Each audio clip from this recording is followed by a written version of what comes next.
Situation जो है America और ईरान के बीच में बहुत ही कॉम्प्लिकेटेड हो गई है। उसकी क्या रीज़न है? अगर हम स्ट्रेट ऑफ हॉर्मूज़ की बात करें तो स्ट्रेट ऑफ हॉर्मूज़ जो है वहाँ से दुनिया का तकरीबन 20% जो है वो ऑयल की ट्रांसपोर्टेशन होती है और इसके अलावा वहाँ से बहुत सारी और कमर्शियल ट्रांसपोर्टेशन भी होती है। लेकिन उसमें एक बड़ी इंपॉर्टेंट चीज़ है, वो ये है कि ईरान का जो ऑयल है उसका जो 80% कंजम्पशन है वो बेसिकली चाइना को जाती है।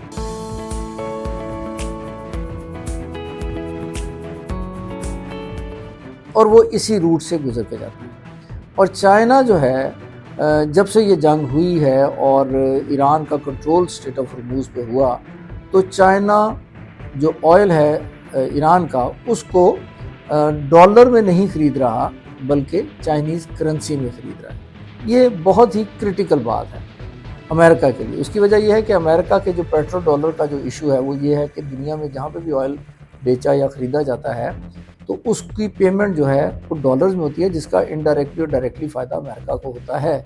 तो अमेरिका का जो पेट्रो डॉलर का जो इशू है वो स्ट्रेट ऑफ हॉर्मूज़ के ऊपर ईरानियन कंट्रोल होने से वो इशू जो है वो चैलेंज हो जाएगा। यानी पेट्रो डॉलर की जो हेजेमनी है या अमेरिका के जो ओवरऑल इकोनॉमी, ऑयल इकोनॉमी के ऊपर जो हेजेमनी है वो चैलेंज होती है।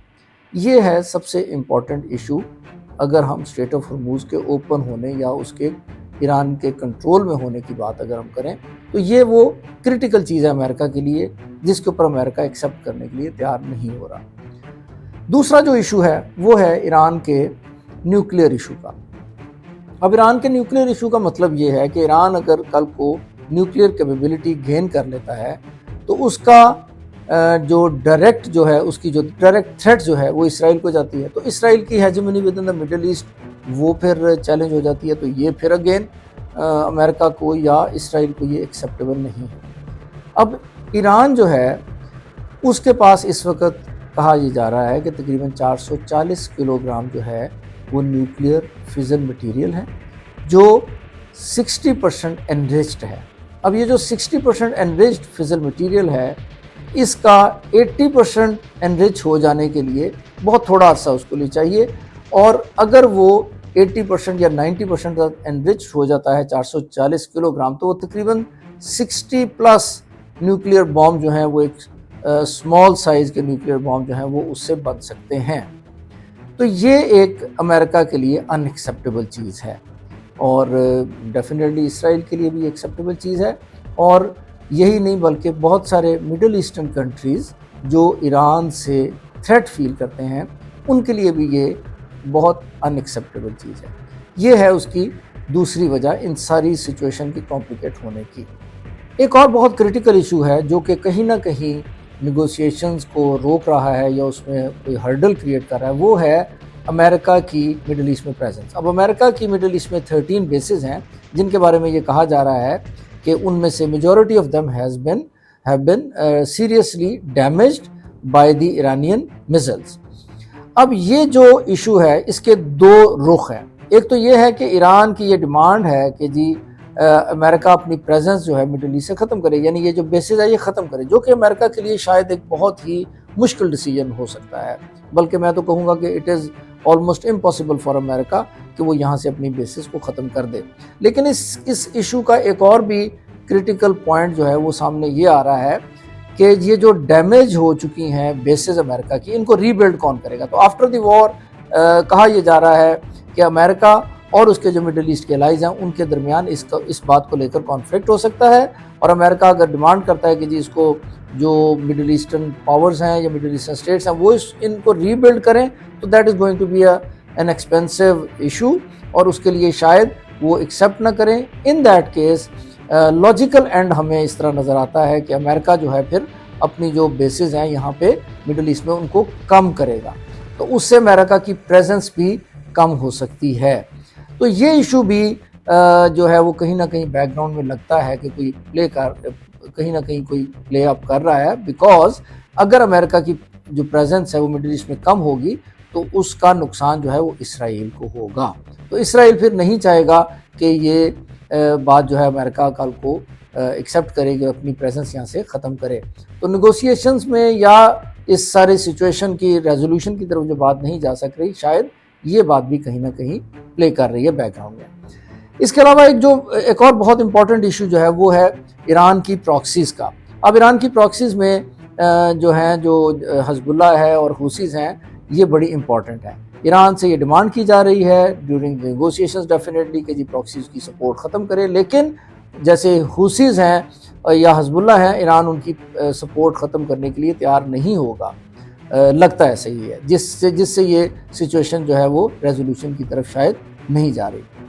अब अगर हम हुसीज़ के बारे में देखें तो हुसीज़ जो हैं उनके पास ये कैपेबिलिटी है कि जिस तरह ईरान ने स्ट्रेट ऑफ हॉर्मूज़ को कंट्रोल किया हुआ है, वो बाब अल मंदब को कंट्रोल कर सकते हैं, जो कि एक बहुत ही इम्पॉर्टेंट चोक पॉइंट है और तकरीबन 10 to 12% जो है दुनिया की ऑयल ट्रांसपोर्टेशन और बहुत सारी कमर्शियल ट्रांसपोर्टेशन वहाँ से होती है। और मिडल ईस्टर्न जो कंट्रीज़ हैं, जो मेजर मिडल ईस्टर्न कंट्रीज़ हैं, उनकी सारी की सारी ट्रांसपोर्टेशन ये बाब अल मंदब से ही और रेड सी से ही होती है। तो अगर हुसीज़ उसको ब्लॉक करते हैं तो कंट्रीज़ लाइक सऊदी अरब और बहुत सारे जो मिडल ईस्टर्न कंट्रीज़ हैं, उनको एक मेजर डेंट जो है वो पड़ सकता है। ये भी एक इशू है जिसको लेके शायद नेगोशिएशन जो हैं वो आगे नहीं चल सक रहे। अब ये जो सारे पॉइंट्स हैं जिनकी वजह से नेगोशिएशन जो हैं वो आगे नहीं चल सक रही, इनकी बैकग्राउंड में एक बहुत इम्पॉर्टेंट फिनोमेना जो है वो ये है कि इसराइल का मिडल ईस्ट में फ्यूचर क्या होगा in the presence of Iranian power dynamics या पावर प्रोजेक्शन जो अभी तक ईरान ने की है। इसराइल का फ्यूचर क्या होगा, ये भी एक लगता ये है कि बहुत इम्पॉर्टेंट फैक्टर है, जिसको लेके इसराइल फिर स्पॉइलर का रोल प्ले कर रहा है इन नेगोशिएशंस के कामयाब ना होने के लिए। यानी कि वो ये चाहता है कि नेगोशिएशंस कामयाब ना हो और अमेरिका और ईरान की जो जंग है या कॉन्फ्लिक्ट है ये चलता रहे, और इसमें फिर वो ईरान को जितना मज़ीद डैमेज कर सकता है या मिडल ईस्ट में जो ईरानियन प्रॉक्सीज़ हैं, ईरानियन सपोर्ट है, उसको जितना मज़ीद डैमेज कर सकता है वो करे। तो कहीं ना कहीं ऐसा लगता है कि नेगोशिएशंस किसी जब लॉजिकल एंड की तरफ पहुंचती हैं तो अचानक फिर कहीं ना कहीं कोई ख़राबी आ जाती है।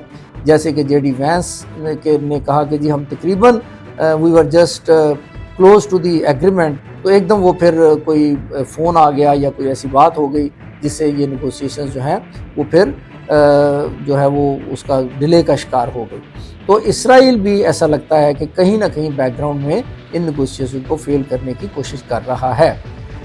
अब इस सारी सिचुएशन की अगर हम एनालिसिस करें तो हमें इसका वे आउट जो है वो इस वक्त बड़ा मुश्किल नज़र आता है, पर्टिकुलरली अमेरिका के लिए। उसकी रीज़न ये है कि ईरान के पास अमेरिका को देने के लिए अब कुछ नहीं है। यानी Iran is in such a position जिसको उसकी पोजीशन ऑफ स्ट्रेंथ के तौर पे अब देखा जा रहा है कि ईरान के पास कॉम्प्रोमाइज़ करने के लिए कुछ नहीं है। अगर कॉम्प्रोमाइज़ कुछ करना है तो अमेरिका नहीं करना, और अमेरिका के लिए it's now a two edge sword.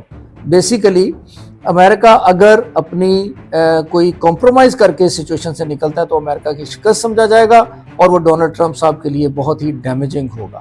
और अगर अमेरिका मज़ीद आगे जाता है, मज़ीद इंटेंगल करता है, वॉर की तरफ जाता है या इस सिचुएशन को प्रोलॉन्ग करता है, तो अमेरिका के लिए उसको इकोनॉमिकली और स्ट्रेटेजिकली सस्टेन करना लगता है कि बहुत मुश्किल हो जाएगा। और in that case again it may go to the disfavour of America in particular और वर्ल्ड इन जनरल। तो इसलिए ये जो सिचुएशन है ऐसा लग रहा है कि एक बहुत ही कैच 22 सिचुएशन बनी हुई है, यानी between the devil and the deep sea जिसको आप कह सकते हैं अमेरिका इस वक्त हमें लग रहा है। तो pray for the best and keep the fingers crossed. Pakistan बहुत इम्पॉर्टेंट और सिग्निफिकेंट रोल प्ले कर रहा है इस वक्त इस सारी सिचुएशन को रेजोल्यूशन की तरफ लेके जाने के लिए। Let's see what happens in the next 24 to 48 hours.